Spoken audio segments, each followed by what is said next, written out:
Nagsisiuwian na ang ilan nating mga kababayang OFW para dito magpasko sa Pilipinas. Bukod sa mga inihandang programa para sa kanila, may mga pagbabago rin sa proseso ng kanilang pag-uwi ngayong may pandemya. Alamin sa pagpapatrol ni Xander Cayabyab.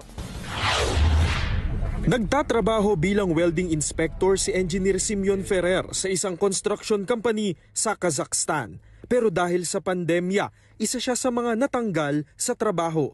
Ako po ay isang COVID survivor din po. Napakahirap ng sitwasyon. Ngayon ko lang po mararanasan na uuwi ng Pinas na talagang napakasalimot, maraming dokumento ang kailangan.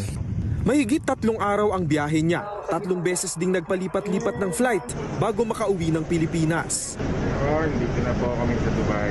Pagdating namin dito sa Dubai, which is meron kaming 19 hours na waiting time. Matapos ang 1 araw na paghihintay, huling flight niya na ito pauwi sa pamilya. Yon, magandang umaga, Pilipinas! Ito na po, nakarating na po ako ng Pilipinas. Dati-rate, pag-uwi ka ng Pinas, excited ka dahil ang sasalubong sa'yo, pamilya mo, lalo na ngayon, magpapasko. Bagamat nag-swab test na siya sa pinanggalingang bansa, kailangan ulit magpa-swab test sa NAIA. Okay, dito na sa OWA. Ako naman sa kapila sa OWA. Last final step para sa quarantine facility kung saan ilalagay.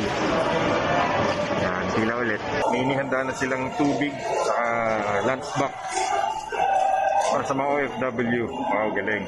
Ngayon, pupunta naman tayo doon. Nasakyan, papunta doon sa hotel, sa quarantine hotel.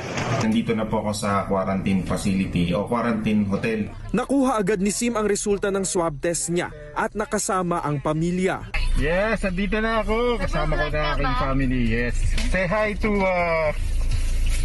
TV Patrol. Hello, this is my son. Hello, how are you? Yeah. I'm home, finally home. Ganito rin ang pinagdaanan ni Vince Sibayan, isang nurse mula Canada na umuwi rin ngayong Pasko. May swab test na siya mula sa Canada, pero tulad ni Sim, nag-swab test ulit siya sa NAIA. Kaya lapit po konti. Tingala po, say Wala pang 1 oras, halos, nakalabas na ako ng airport. Impreso ko talaga sa sistema nila dito. Pinaghandaang mabuti ng IATF ang dagsa ng mag-uuwi ang OFW ngayong Kapaskuhan.